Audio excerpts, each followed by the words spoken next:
ज्ञान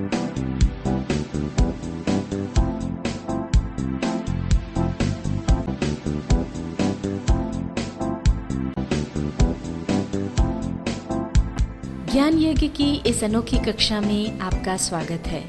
मैं हूं आरती। चलिए शुरू करते हैं आज का अध्याय। टैली ERP 9 के इस अध्याय में हम सीखेंगे स्टॉक आइटम के लिए स्टैंडर्ड रेट निर्धारित करना। जब हम व्यापार करते हैं तो कुछ माल कंपनियों से खरीदते हैं, जिनमें से कई कंपनियां प्रायः 1 माह या 3 माह के लिए अपने प्रोडक्ट्स के भाव निश्चित कर देती हैं और उसी निश्चित भाव से वे अपना प्रोडक्ट हमें सप्लाई करती हैं।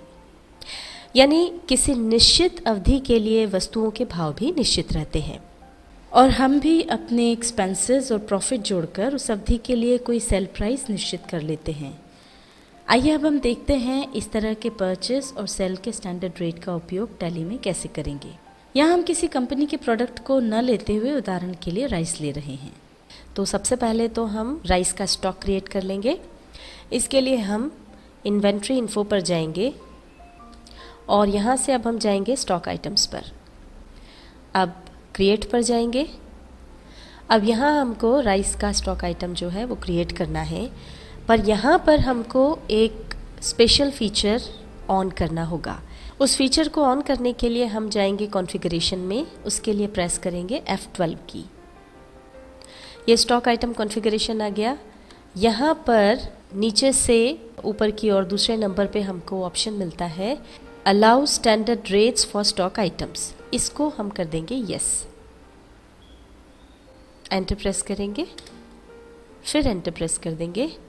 अब यहाँ पर हम स्टॉक आइटम क्रिएट करेंगे राइस के लिए। ये नाम हमने राइस डाल दिया। इसे हम प्राइमरी ग्रुप के अंदर ही बना रहे हैं। यूनिट्स में हम ले लेंगे केजी और अब यहाँ पर ये पूछता है सेट स्टैंडर्ड रेट्स, तो ये हमको हाँ करना है। हम यस कर देंगे, एंटर प्रेस करेंगे।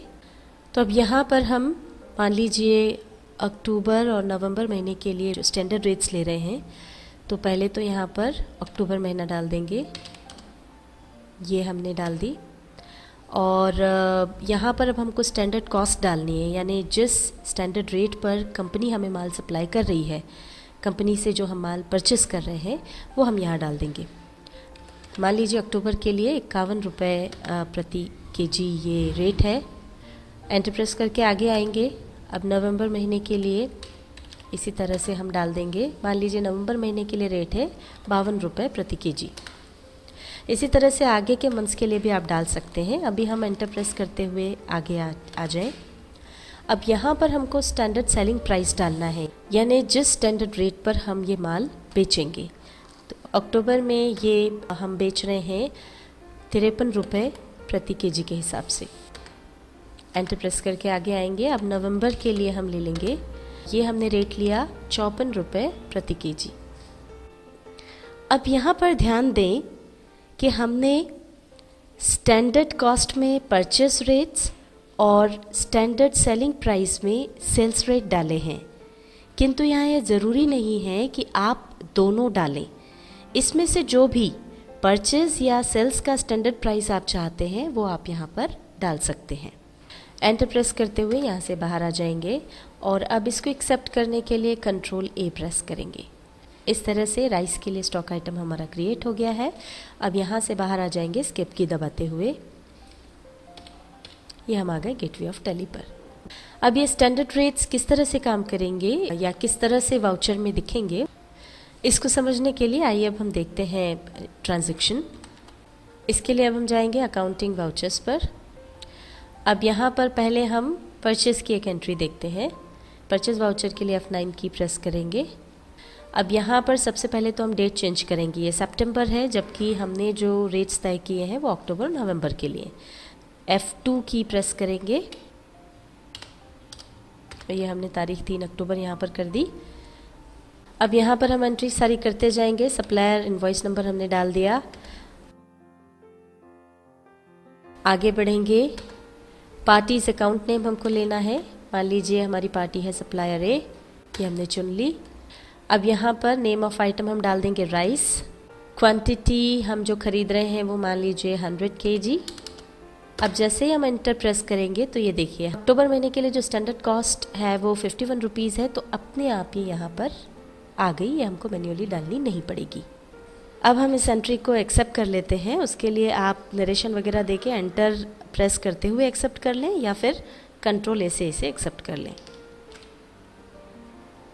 अब परचेस की अगली एंट्री देखने के लिए सबसे पहले तो हम यहाँ पर F2 प्रेस करके डेट चेंज कर देंगे। यहाँ पर मान लीजिए हमने डेट ले ली 3 नवंबर। अब सप्लायर इनवॉइस नंबर जो भी हो वो डाल दें। पार्टीज़ अकाउंट नेम में आ जाएगा सप्लायर ए।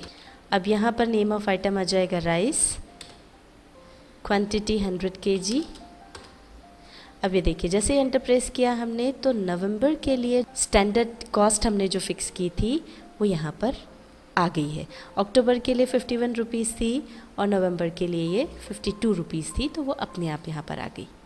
अब यहाँ पर ये ध्यान दें कि राइस के लिए क्योंकि ये स्टैंडर्ड कॉस्ट हमने फ़िक्स कर दी है, तो ये कोई भी एंट्री अगर आप करेंगे तो नवंबर के लिए ये इस स्टैंडर्ड कॉस्ट को ही लेगा।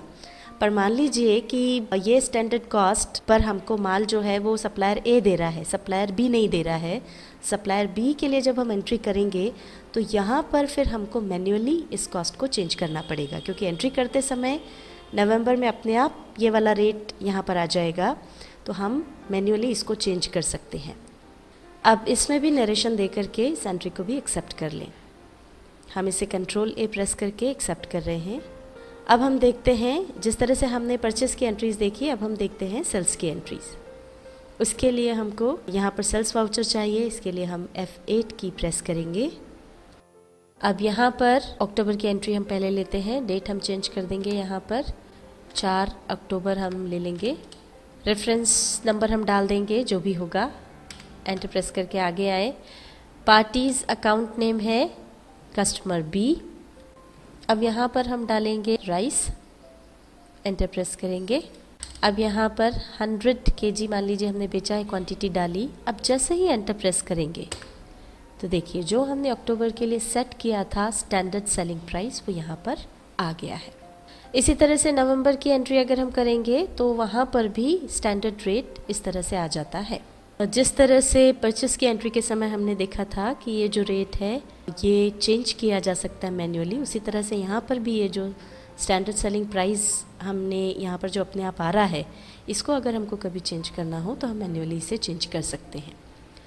अब अगर मान लीजिए आप देखना चाहते हैं, अगर आपको ध्यान नहीं है या पिछले महीनों के लिए आपने क्या स्टैंडर्ड कॉस्ट या स्टैंडर्ड सेलिंग प्राइस फ़िक्स किया था, ये देखना हो तो वो कैसे देखेंगे ये अब हम आपको बताते हैं।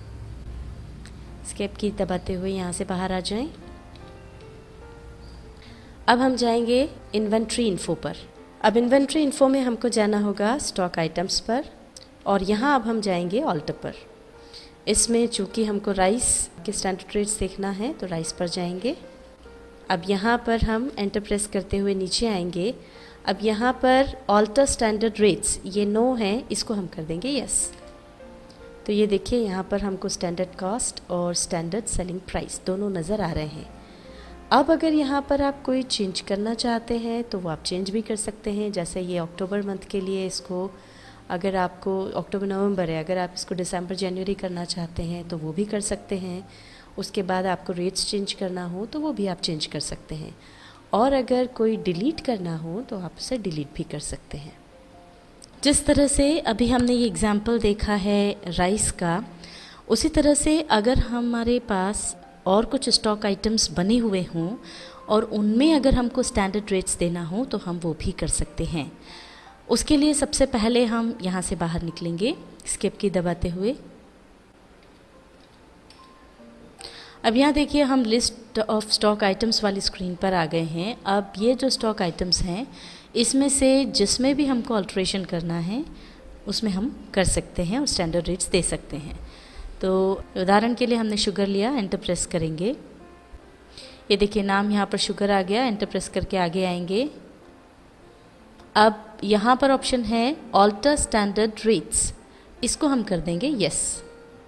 एंटर प्रेस करके हम आगे आए तो ये देखिए स्टॉक आइटम शुगर के लिए स्टैंडर्ड कॉस्ट और स्टैंडर्ड सेलिंग प्राइस आ गया है। अब यहाँ वो जिस भी मंथ के लिए देना हो वो यहाँ पर आप दे दें। मान लीजिए हम नवंबर के लिए स्टैंडर्ड रेट्स देना चाहते हैं, तो ये हो गया 1 नवंबर 2012 से एप्लीकेबल है। जिस भी रेट में हम ले रहे हों, जो भी उसकी कॉस्ट है, स्टैंडर्ड कॉस्ट है, वो यहाँ पर हम दे दें। मान लीजिए वो है 32 रुपीज़,